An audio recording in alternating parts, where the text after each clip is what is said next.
Hi, this is Roger, thanks for dropping by. In amongst the email panics, we've got a bit of good news, a bit of brilliant news actually. The supermarket where I normally do my home shopping, you know, you go and order it and they deliver it to the door, which I haven't been able to do for at least 6 weeks, yeah, because they all just got locked up basically. And there are far more important people that need to use that service than I do. I can get off my backside and go out and get my food if I need to. Some can't. So I didn't worry about it too much. But it was one of the things that had my old email address on. So I went to log in to change it. I thought, what the hell's the password? I know it was only 6 weeks ago. I thought, we'll try the normal one, and it worked. So I got in okay. I thought, right, now we need to change the email address. So, you know, it comes up your personal details in your account, and there's your email address, and you change it. And then you hit the save button, and it comes up with, oops, there was a problem. So you don't know whether you've changed it or not until you come out and try and log back in. And when I tried to log back in, it wouldn't let me use either of them. And then, because I'd tried several times on the trot, it locked me out, locked my account. So I had to phone up and do the phone call. But lady was really helpful, and unfortunately it's the system that's wrong again. It's these techies not thinking stuff through. If your email, which is your login, is part of the system, then you should not be allowed to change it. And if you can't change it, to allow for people that change internet service providers, which happens in the real world, you need a second email address, which is your contact email address. That way the one you use to log in never needs to change, does it? Is that simple or what? So they could change their whole system really simply by adding one new field in, which would be contact email address. So one new item on that page. That's not difficult coding to do. And then in addition to that, they could run a script that picks up the current email address, which is the only one, and moves it to the contact email address, which is what everybody's stuck with at the moment. But then from then on, they could change their email address if they chose to. And it wouldn't get its whatnots in a twist. But the upside, that wasn't the good news. The good news was that while I was messing around with all this, I noticed there were some slots free. So I managed to get a home delivery slot. Boy, have I gone mad. So on Tuesday, a van will arrive, probably full up to the brim, just for me. On the grounds I might not get another one for a long, long time. So I've stocked up on things that I can't get in my little local supermarket. So I've had to change the way I eat on the grounds that I can't get quite a lot of the stuff I like from that place, where I can just pop round the corner to. So that was that. Right, we got a decision for you people to make now. The project orchids, they were looked at in March. So they were looked at originally in December to decide which ones we were going to do. And then we did the first effective benchmark look at the orchids in March. So what we've got to decide now is how many updates we're going to do, which will determine the gap between the sets of updates. There's 4 updates each time. They are a little bit fiddly for me to do, but I thoroughly enjoy doing them because it really gets me to look really closely at that number of plants, which I don't normally do. So starting in March, we could do another round of updates in June, September, December, and then effectively back to March, which would be like the end of the year. Yeah, so that would be June, September, December and March. Or we could do July, November and March. So you can see there's a difference in number because of the gap between them. The gaps are even, yeah, I think they are. I wrote them down because that's the sort of thing I'd get in a right muddle about. So, I mean, we're into March now, we're well into March, so to start another round of Project Orchid updates in June, to me, is okay. But if you think that's too soon and you'd rather wait till July, you know, put your opinions up there. I'm not going to do a vote. I know I can now, having tried it, but Or shall I? I haven't made my mind up. So you'll have to watch the video to find out, won't you? But if that little information card with the little words pops up, it means I've done a vote, and you'll need to. But you can still leave comments, you know. I know some people had trouble finding the vote. I think it's different devices. Like, I mean, I work on laptop virtually all the time, so I'm used to using a mouse. I don't use the touchpad type things. I get ratty with them. I keep touching them all wrong, or in the wrong places, or too hard or too soft. So I like my mouse with a proper distinct click that I can hear exactly where I want it to be.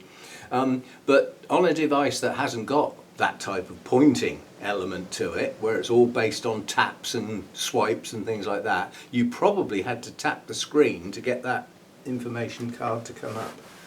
Not that I do that sort of thing on that. So that's that. Right, this video used to be called My Sunday Morning Chat. It got later and later in the day until we get to the point like today where it's nearly tea time and I'm only just filming it. Luckily the Sunday morning chat very rarely needs pop-ups or anything. But what I wanted to chat about today, we'll have a proper orchid subject for a change, is the differences between the various orchids and how much they matter. Yeah? Now you know I've got quite a lot of different orchids in here, but compared to some I haven't really, because they come, like I've always said, they come in sets. Like I've got lots of dendrobiums. They're not one set. Far from it.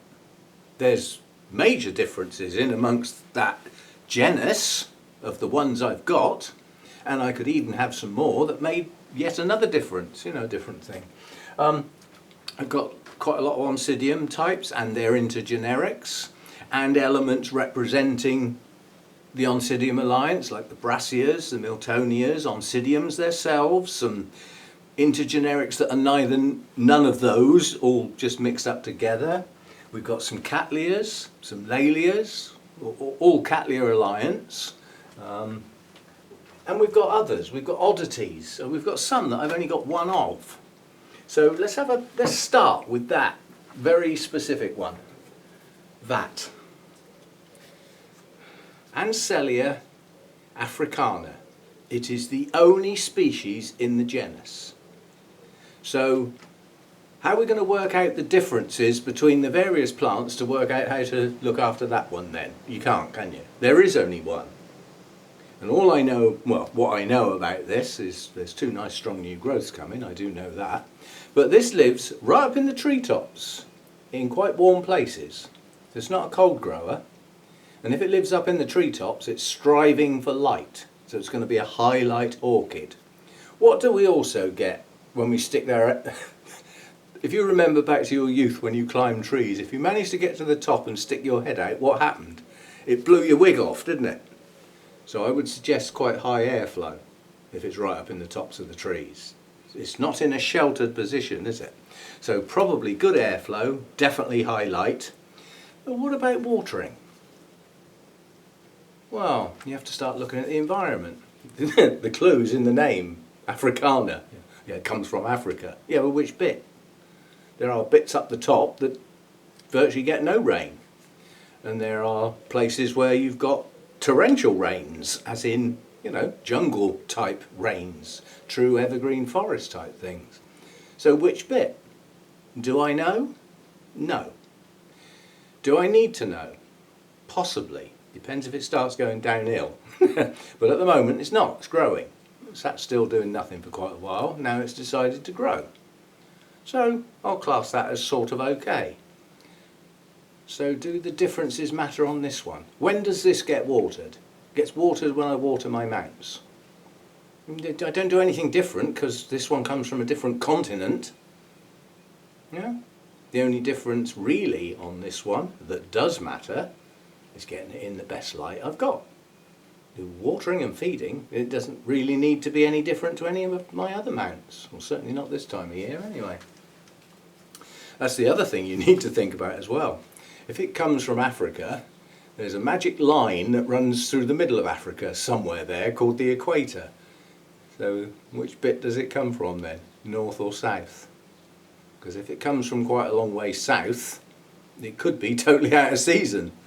We've heard about seasonal orchids where they just get their self in a muddle. So, right, how do I treat that one then? Quite honestly, that gets treated exactly the same as my mounted dendrobiums, except for I don't class it as a winter rester. I class it as a, you don't need much water in winter because you're not growing. So just enough to stop it shriveling up. So it's just, I'm only going to pick on ones I can get at. We're not going to be silly here. Right, so let's pick a Masdevallia then. So that one up there was a mount. Does that matter if that goes totally dry in between waterings? The answer is no. Does that matter if it goes totally dry between waterings? Probably yes, especially this time of year when it's growing like mad. 1, 2, 3, 4, 4. A good half a dozen new growths pushing up on that. It's in growth. It's also managed to push a bloom out. Yeah, another couple would be good. Come on. You've learnt how to do it now. Now let's get on with it and get some more. One's good though, because it hasn't done that since I got the thing. I think it was in bloom when I got it, with a bloom that was going over, maybe 2. But this shouldn't go totally dry. If it does, it needs to be for the shortest amount of time possible. My mounts can go dry for a day or 2, even this time of year. They won't suffer badly, but this could, because we're in the warmer season now. And when it's warm, no, it should not dry. Yeah? Now in the coolness of the winter, when it comes into its element, it still shouldn't stay dry for any length of time, but if it does go dry, it's not so bad. So what's the difference between that and the mount then? It's not the watering, is it? It's the gap between the watering that's the difference, and should there be one? Yeah? And everybody's environment's going to be slightly different, or even totally different in some cases. There could be quite a few people growing Masdevallias outside, where it's nice and cool and breezy, and they love it. I don't want the bugs and the slugs and the snails, but that could live outside in the UK for probably 5, maybe 6 months of the year. You might even get away with 7, because it doesn't mind cold nights, within reason. But I don't do that. So, yeah, the difference is, first of all, that's growing, and that's a mounted orchid that gets watered and fed with my other mounted orchids. So when my mounts are getting fed, that gets the same as the rest of them. There's no choices. Either get fed or they don't. And whatever they're going to get, they all get it. There's no easing off on some and stoking up more feed for others. They get what they get. If it's not quite enough, tough. If it's too much, tough. I can't be doing with lots of different feed levels when I do my mounts. They take long enough as it is. But distinct, heavy difference with that, because that don't get fed very often at all, and when it does get fed, it don't get much. Yeah? So a difference in the level of feed and the frequency. Even though this is growing, I'd quite happily flush this 2 or 3 times before I fed it again and not worry about it. Yeah? I wouldn't want to do that with my mounted orchids that are in growth. They need their feed. This one doesn't need it so much. So, you know, another difference. Differences in temperatures. Let's grab another mount. This is a Twinkle, I think. It's an Oncidium cross that's basically half Twinkle. So it's a Twinkle hybrid. I think actually it's a Twinkle that's crossed back with Sotoanum again. So it's like a Sotoanum and the other species crossed together make the Twinkles, and then somebody's taken one of them and crossed it back with Sotoanum again, I think. This one's got some growths coming, several. One, we've got 2, and another one in there. So that's got 3 new growths just coming on. So that's in growth mode. That hasn't long been on its mount. I can tell that without looking it up, simply because it's got live moss, which won't stay alive too long if that keeps going bone dry in between. These are my mounted exceptions, those with live moss. Not for the sake of the plant, for the sake of the moss. There's no point in using live moss if you're going to kill it. No point at all. You just as well use the zombie moss that's already dead, allegedly. So anyway, I mean, this one's got a couple of new roots just starting, but it's got new growths which will produce new roots into that live moss, which is totally dry at the moment. See, now that's had a spray, and I've always said a spray don't get a mount as wet as it should be, depending on your heat. So that gets watered the same as all the other mounts, no different. The difference is when we get into winter, and I might go 3 or even 4 days in the winter, this one will get watered every time in the winter, whereas some of my others may miss a run because they don't need the water. They're in a form of rest, if not a total rest. Let's grab another one. What's that one then? Coriniferum. What the hell's that? That is a black hair type. That is a black hair type correction with a new growth. I'm sure that wasn't there last time I looked. So this one's just coming into growth. It has grown some new roots since I got it, one of which is attached. Oh goody. Right, but it's got some new roots, root tips in many places. With a new growth coming, it's probably going to grow some more new roots now. That'll be good. Black hair type. So we've got a dendrobium on a mount. Does that get looked after the same as all the others? Not quite. Because when we get to winter, that won't get rested. Or will it? It's a warm grower. Yeah? Is my winter in here warm? No. So what's the plant going to do because it's not warm enough? It'll stop. It'll just stop its activity, if it's got any, dead in its tracks. So how much water and feed does it need in the winter? Not a lot at all, but not zero.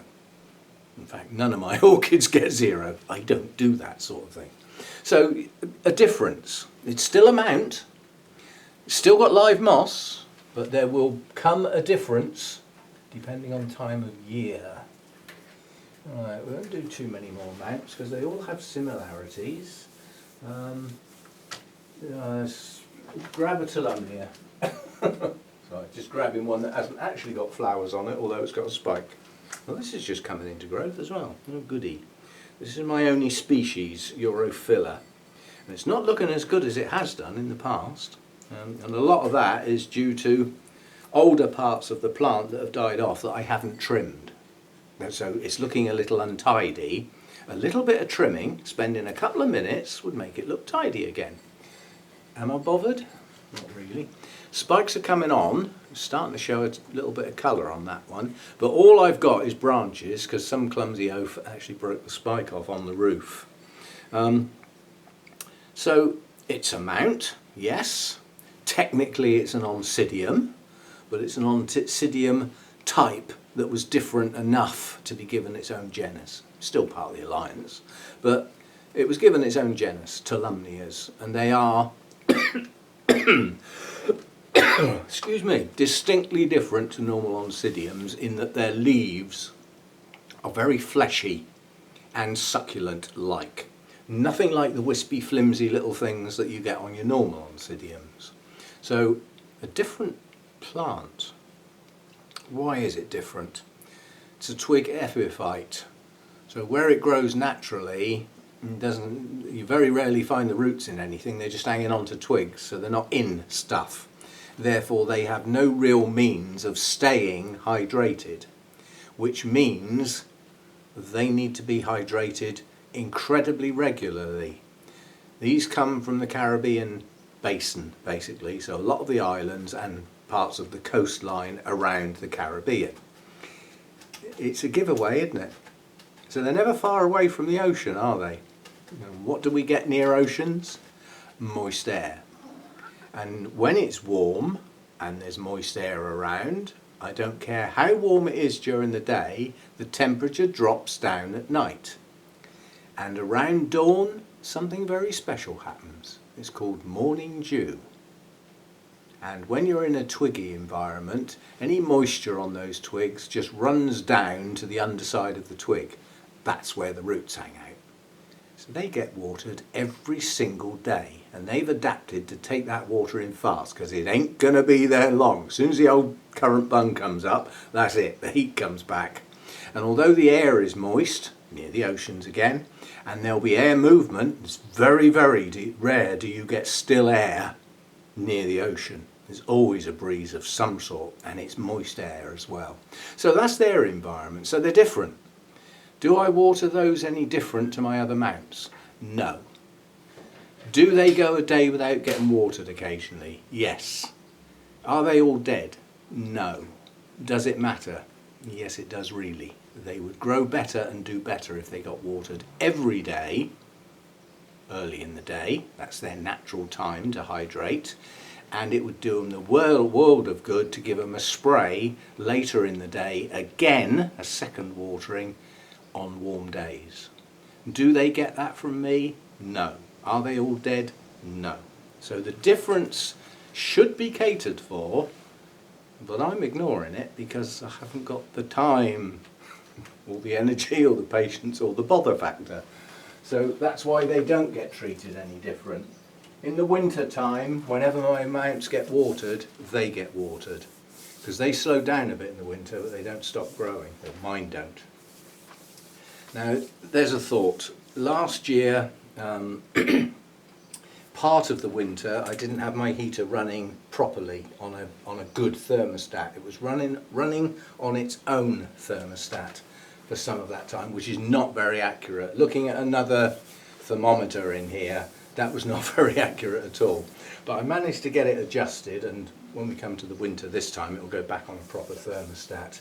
But with a thermostat controlling a heater, there's obviously a differential in the middle. So when it drops down to a certain level, the heater comes on, and when it gets up to a certain level, it turns off again.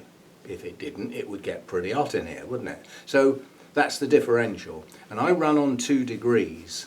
Well, when I keep saying my winter temperature goes down to 12 degrees, I lie, because it actually goes down to 11 and comes back up to 13. But when that heater brings it back up to 13, it takes quite a long time to drop back down below the 12 to get to 11 before the heater kicks back on. So it's an average of 12. This coming winter, that's going up 1 degree, which is where it was the year before. Yeah, the year before my resting dendrobiums did okay, but some of my other stuff suffers a bit. 1 degree can make a difference, because again it's an average. So I'm going up 1, I might even go up 2. I'm not going up too much or my winter resting dendrobiums will start suffering and may start reducing their blooming. Some may even refuse to bloom because you've blown them, you've blown that limit. But there's another thing. So you say when you start looking at where these dendrobiums come from, and they have a winter rest, much cooler and brighter in the winter. They come from areas with a lot of deciduous trees, so leaves drop, light comes in, and it's cooler in winter. But when you look up the weather patterns in some of those places where they come from, when you say cooler in winter, yes it is. Yeah, it comes down from up near 30 degrees down to about 17, 18. That's not cool. I'd still be out in my shirt sleeves. So it's relative. So maybe I am dropping down lower than I need to. There are some exceptions. There are some that really do need that chill, preferably down to 12 or less, even down to 10 or 9 or 8 to bloom really well. I don't think I've got any of them.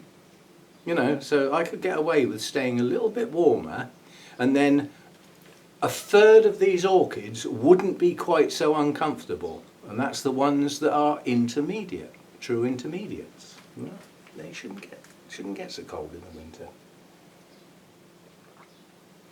Right, other differences. Holy clay pots are a difference because of how they're potted, not the plant necessarily.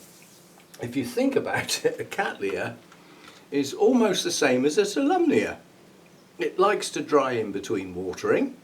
I would say personally it needs to dry between watering, but it depends how long it stays wet in that gap.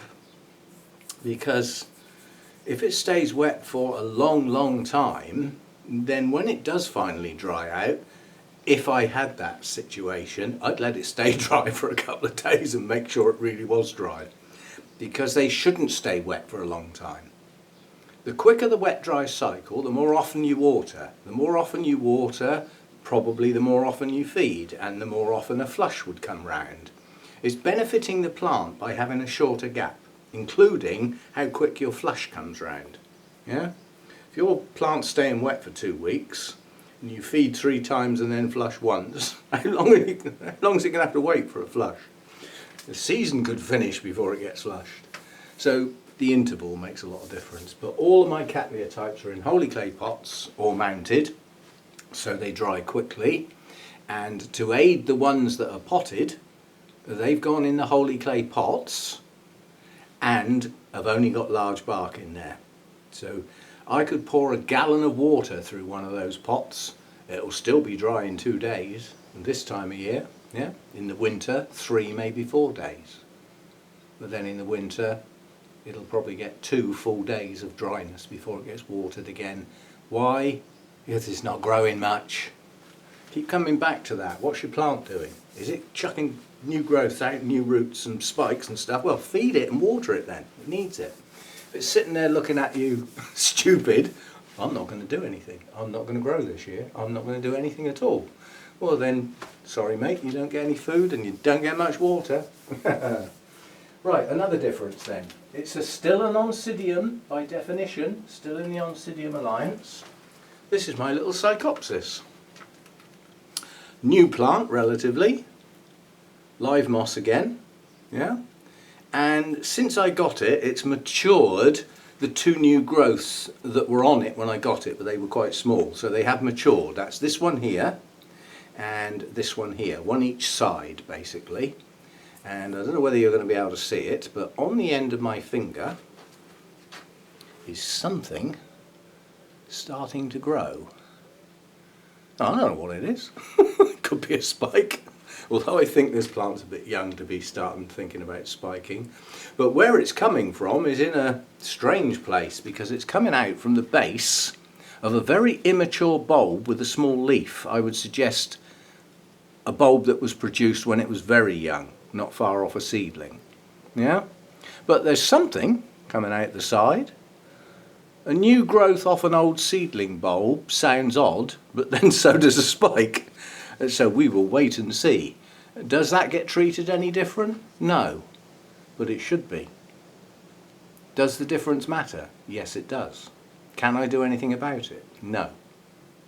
So this is a bit of an experiment, and the experiment comes round about the middle towards the end of October, when this starts getting colder at night than it should be. And it's not going to like it.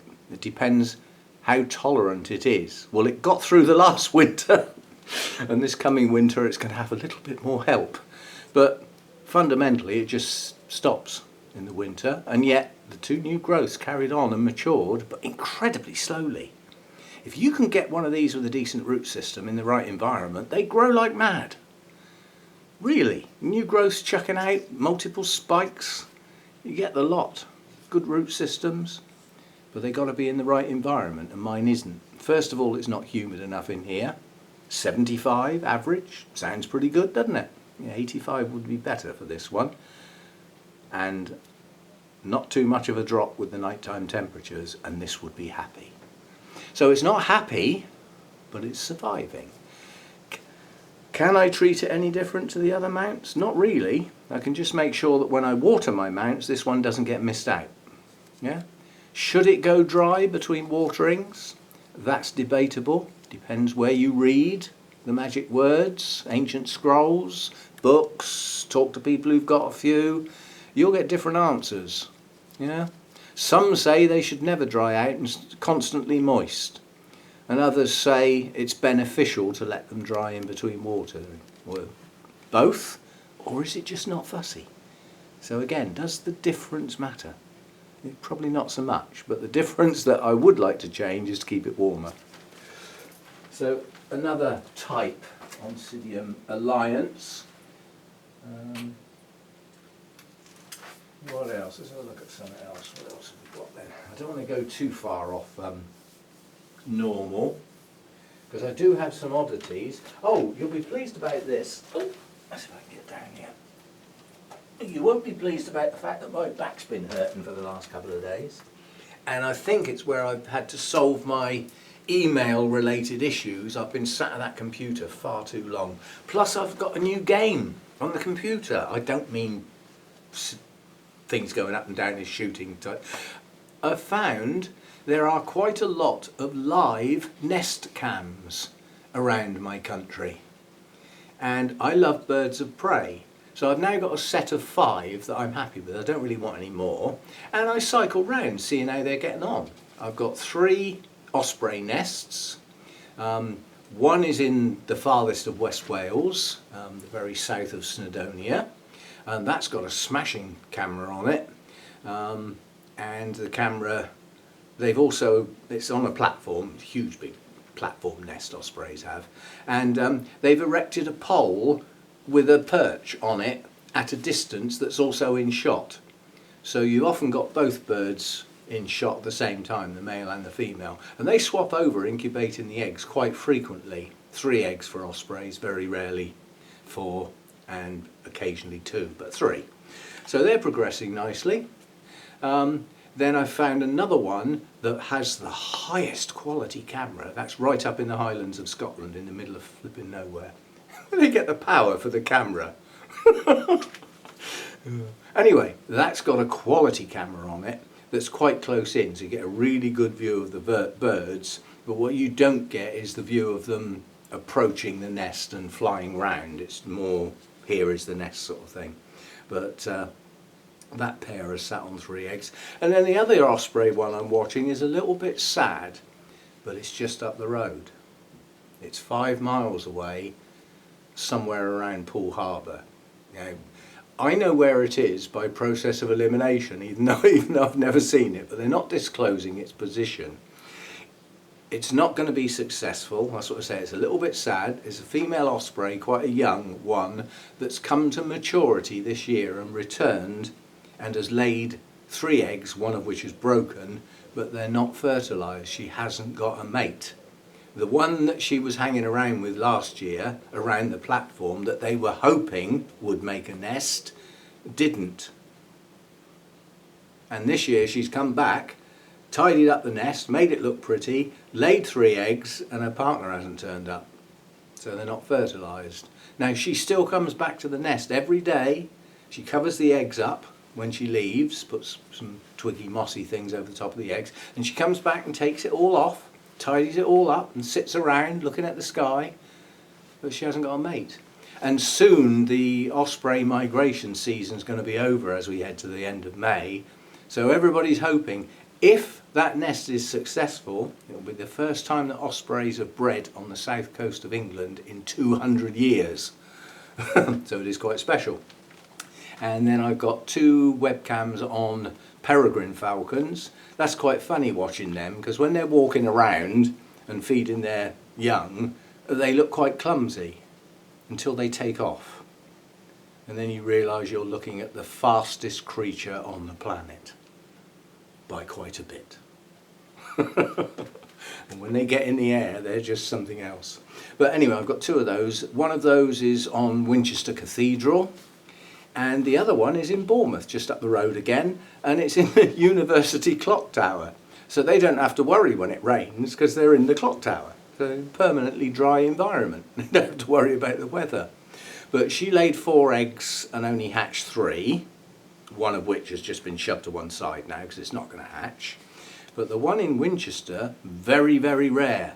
She not only laid 5 eggs, that's very rare for Peregrine Falcons, but she's hatched them all. So she's trying to look after 5 chicks. But in Winchester, their food is mainly scrappy pigeons of no fixed abode or origin. So their food supply is plentiful, so she may well rear 3.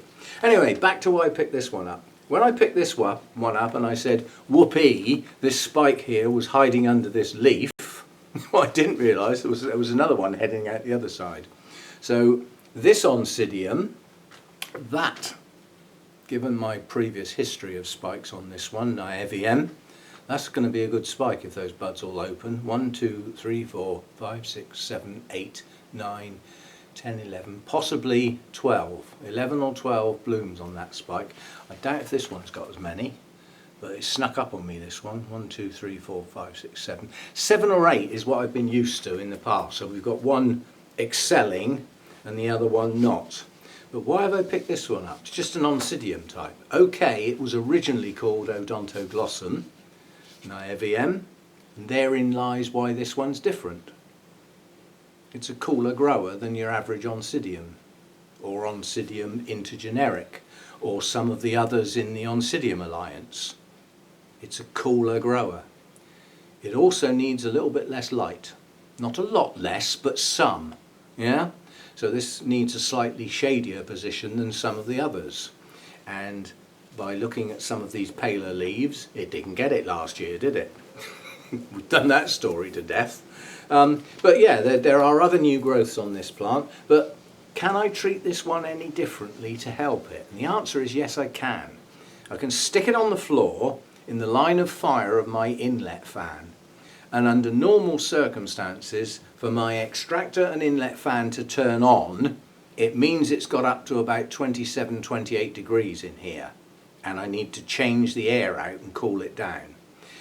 Most of the days in this country are not going to have outside temperatures as high as that. So the air coming in is cooler and it's moving at a fair old rate. So that lives on the floor in the line of fire of the inlet fan. It keeps it cooler in a cooler breeze and stops it getting so hot and sticky, which it wouldn't like. And we've got 2 spikes. We will get another 2 spikes probably. There's another 2 new growths pushing on. This one should mature in about 3 weeks possibly. And then there's another new one in the middle of the plant that's going to mature later in the year that should also bloom. So yeah, so that's just an Oncidium type by definition.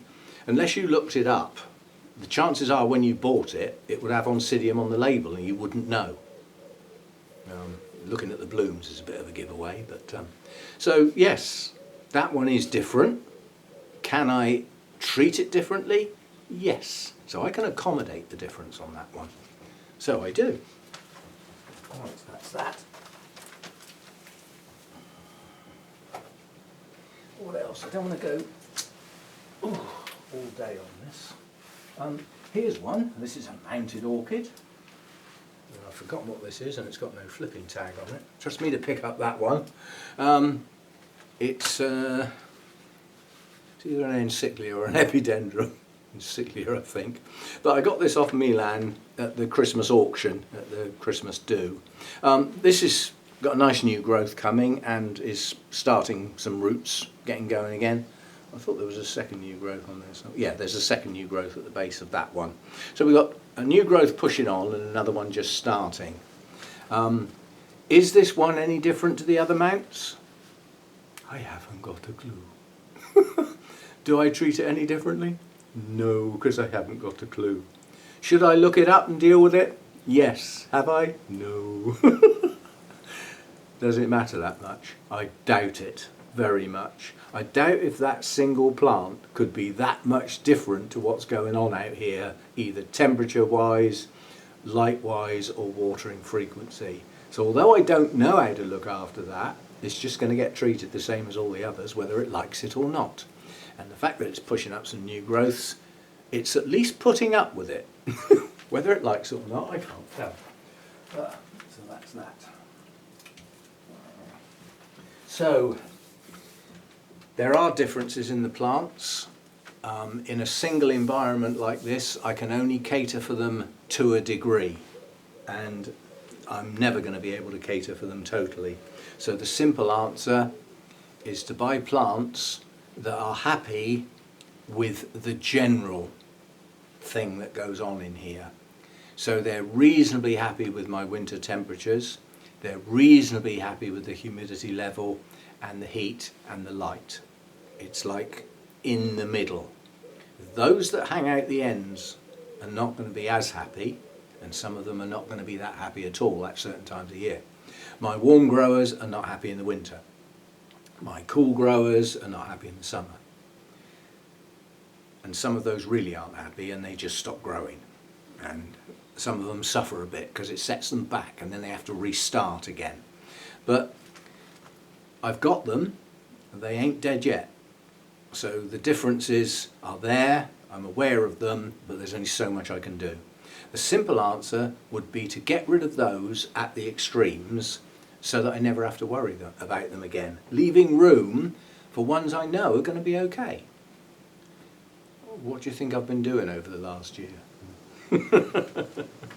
And I'm halfway through doing it already here. I've got quite a few plants that are supposed to be out the flipping door, but it's not worth it. It's just not worth it. I know weather-wise it's fine posting orchids around now, but it's the postal system, especially as I'm talking in the case of the ones to go. We're looking at different countries, so they've got to get from this country to the place where they become an international item, to then be an international item, arrive somewhere else, get into a totally different postal system that may have serious problems, may not, I don't know one way or the other. So I find the risk too high, so they're staying with me until such time as things settle down. Right, differences. Later on today, our illustrious, I nearly said president then, our illustrious Prime Minister, because we do have one of those. Is there much of a difference? Probably. There's nothing I can do about those differences. So our illustrious Prime Minister is going to make a big announcement to the news about what's changing, media again, about our lockdown. We're not in a lockdown. Get your definitions right. Stop turning something into an extreme when it's not. If I want to go out my door, I can. There isn't a man out there with a gun making me come back in. I am not locked down. I am voluntarily self-isolating because it makes common sense. Now, differences. Whatever that guy says tonight, when I get up tomorrow morning, what has changed? What is the difference? Am I less liable to catch a virus if I walk out the door tomorrow morning? Cobblers. Nothing as far as catching the virus has changed. So do I change? Not a lot. The only thing I might risk is possibly using my car to go somewhere to do some native orchids or something like that, if that's deemed okay. Strictly speaking, it's okay already. They've said you can use your car to go somewhere for your exercise, providing when you get there you spend more time doing the exercise than you did getting there. Within reason. I mean, I've just had a discussion on one of my Facebook pages I have a look at about somebody who's going off looking at all these orchids in all these places, and he's justified that by saying I'm far less at risk going to those isolated places than I am doing my shopping at the local supermarket. Yes, that's true. But what if your car breaks down halfway? And he responded by saying, the risk in my car is the same whether I drive it for 5 minutes to the supermarket or for an hour to my place of exercise where I enjoy my orchids. No, that risk isn't the same. Think it through. The longer you are driving your car, the more chance it has to break down or have an accident. Yeah? And what happens if you break down and have an accident? Suddenly you're involving lots of other people to come and bail you out. So you shouldn't be doing it. And well, his risk, not mine. When I get up tomorrow morning, I'm suddenly not changing everything I do, or don't do as it happens. It's not a matter of what I do, it's a matter of what I don't do. But I don't think what's going to be said tonight is going to make a huge amount of difference. I think there's going to be a bit of advice and guidance and a little bit of ease on some of the smaller businesses in the retail environment about getting them sort of running again to a degree with extreme care. I mean, we've had to put up with the supermarkets. We have to eat. And they've had to accommodate us going in numbers of 1 or 2 at a time, and big long queues with big gaps in outside until one comes out, one goes in. We've had to do that with the supermarkets. So there's loads of other retail shops that could be working like that. The local little bakery would be open anyway. It's a food shop. But you know, there are little retail shops that could be working fine just by only having 1 or 2 people in the shop at a time. And obviously the people who work in those little small retail environments can deal with their own safety precautions accordingly. Choices, yeah? Do you go broke? Do you lose your business and all your hard work that you've put in and have to depend on handouts and stuff to eat and live? Or do you put a bit of risk in there with great care and try and get your business up and running, even if it's in a small way? You know, these are not my choices. I ain't got to do it. But, anyway, we will see what the blondie says. I just hope that people don't be stupid. We've already seen people being stupid because the sun was out yesterday. We've seen all the clowns in the park. There was you know, everybody's filming them as if to say, are you really that stupid? There's a group of lads, teenagers, well over a dozen of them, playing close football, pushing and shoving each other, larking around. Well, they don't come from the same household, do they? If one of them had it, they've now all got it. And they're going to take it back home to where they live, where their elderly granny might be living. Duh. So we will get a lovely story. I don't know whether it's made up because I can see some flaws in it, but some clowns were caught coming from inland, well inland, down onto the coast. And they got caught by the tide, and 2 of them had to climb up the cliff to escape drowning, basically. The tide in some of the areas around here does come in pretty quick. But one of them managed to escape and raise the alarm.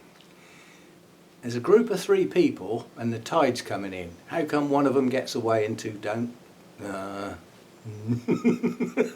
Surely they would have all gone together, wouldn't they? Right, you 2 wait here in serious danger. I'll just stroll back up the beach and tell people you're going to be trapped in half an hour, because they wouldn't have been trapped at that point, would they? And how stupid can you be? The bit of beach that you're on is getting smaller and smaller. It don't happen in 5 minutes. It happens over a period of half an hour to an hour. And you look, well, it took us 20 minutes to get here. It'll take, I think we ought to turn around and go back now. But the point was, those 2 people had to be rescued. 2 lifeboat crews. They couldn't social distance. They had to get them down off the cliff. They had police cars, ambulances, yeah, cliff rescue. All these people were put in danger because of some idiots who won't listen and won't be told. And that's my rant over, because the dogs are barking now. Otherwise I'll have a rant about that. I wish I still had my double barrel sometimes. Anyway, so differences. Tomorrow, to me, will be no different to today. But to some people, it could be really, really different. And they could breathe a bit of a sigh of relief to be able to do some things that they've been told not to do. Some people have been told not to do things and have taken no flipping notice, but they are few. The majority have just agreed that this makes sense. Everybody stays shut in, stop the spread. If it could be done perfectly, perfect storm, nobody left their home for any reason whatsoever. So all the ill people would die in hospital because there's no staff. Everybody just stays at home. 2 weeks' time, gone. But we can't do it. Some people still got to go to work. Yeah? So that's the way it is. But all we can do is get it to do that until such time. I mean, what do we do? What are we doing? Are we we're going to sort of say, well, when there's not so many deaths that we worry about it, is that okay? Surely the bottom line is any deaths are not acceptable. Just the fact that the numbers are coming down, does that really make it better? Really? If it was your gran or mum or dad, it's not funny. There's 30,000+ families have lost somebody in this country, and that's just here. I hate to think how many are going to go down in the States before somebody gets a grip over there. Some places have, that's the astonishing thing. You know, there's shots of some very quite famous beaches totally desolate. and there's other places you'd think there wasn't a problem. Well, there is. Whether you choose to see it or not, it's up to you. I know what I'm going to be doing tomorrow. Trying to think of something else to film. We shall see. Anyway, that's enough ranting. Sunday chat over. And time is, it must be getting on a bit. Yes, it is. And I'll see you next time. I have an idea that would have to be acceptable. I've got several people that I would like to visit and film their greenhouses. Now that can be done if what Blondie says tonight is that some travel is justified providing it's safe to do so. It's like I say, if your car breaks down or you get involved in an accident, whether it's your fault or not, it's irrelevant. You bring in emergency services that didn't have to do it if you hadn't gone out in your car. But at some point, we're going to be able to travel again. You ain't getting me on a bus or a train, and certainly not a plane. But in my car, I know I'm safe unless I hit something or something hits me. The risk is very low, as we all know. But if I went to somebody's house to film their greenhouse, we can say hello from a distance, yeah? And filming could be done. All that could still be done safely. The only non-safe bit would potentially be the car journey, obviously. But we'll see. I mean, my real downer is that I'm missing the Orchid Society meetings and chatting to those people. And part of it is, are they okay? Just knowing they're okay. I'm in the part of England, although it's on the edge of it, that's called the southwest, the long pointy bit down the bottom. And it's the safest area in the country. It's got the lowest infection rate by a long way. But the county next door, Hampshire, has got one of the highest. And Hampshire starts about 5 miles up the road. So although I'm in the lowest infection rate, I'm in an area which collectively is called Bournemouth, Poole and Christchurch, because there's no join. The fact that some road signs are slightly different, it's just a huge lump of houses and retail and industrial with countryside all round it. But it's a big lump, really. That lump together has the highest infection area of the southwest, but it's still incredibly low. And if you look at the population, you could sort of say, I reckon if I walked around casually all day long, not taking notice of anybody else, what would actually be the chances of any one of those people actually being infected? And the answer is very, very close to that. But do you want to take the chance? Because I don't. See you next time. Stay safe, please. Use this. Don't take any notice what politicians or people like that say. Listen, but think. Use a bit of that. Where is the safest place for you and your loved ones? Where is that safe place? Can you stay there? Can you do that? And if not, how can you de-risk and minimise the risk as best you possibly can, so that if you've had to venture out for whatever reason, you don't bring it home with you to where your loved ones and your safe place is, because it no longer is safe if you go out and mix with people. It's no longer safe, is it? Stay in as best you can. It's all we can do. And let's hope we all come out the other end. I'd hate to see a channel just go quiet, and then we find out somehow or other that that person became ill and didn't come out the other end of it. How sad would that be? Yeah, it can be like that. So let's be safe. See you next time. Bye for now.